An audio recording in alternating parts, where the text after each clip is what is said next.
Dito na tayo sa baba. Malapit na tayo. Tayo sa sinasayong bayan ng Patagog, mula na ng Quezon. Ito ang kanilang ano dito?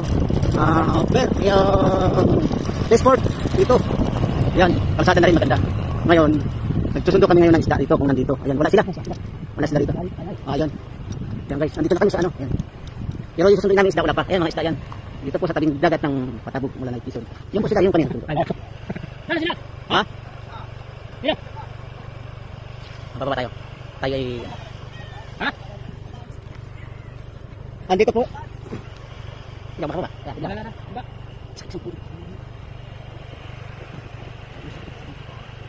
Magtingin dito. Dali mo yun. Tabi ito yun. Dalilim. Dito may puno. Yang click ang aking service ngayon. Ng runner ko. Baka may apoy ba dyan? Ha?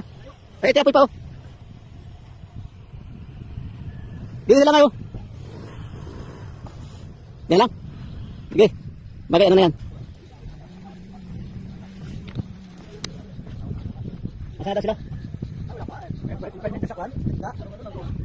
Silang ano doon. Ay po. Magandang tanghali po ng umaga sa kanila. Shout out po sa mga taga-taga sa Patagog. Malaki. Bibita ng isda, kaya lang marami silang pagding. Kaya kami isang susunduin. Hindi pa lang naabot yung tali. Nagapit pa. Gapit pa, hindi pa naabot yung dulo. Maya andyan yung makahatak natin yan. Yan nga pala, ano pala ngayon. Low tide. Ayan. Dito pwede mag-swimming dyan. Pwede dyan mag-dive sila dyan. Ayan ang mga ano nila ngayon, hanap buhay. Mga pangkat dito. Itang isang isla. Nandulo ng papuntang isang Quezon. Papang ano. Ito pang spot nila. Ito pang taga-ano nila. Ayan. Isang doon. Driver kasi ayan.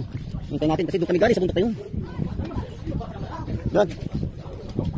May bundok na yun. Ang dami yung pinaputinit. Yun ang ano kami. Matitingnan natin yung parating. Bye-bye. Dito muna tayo kay sir.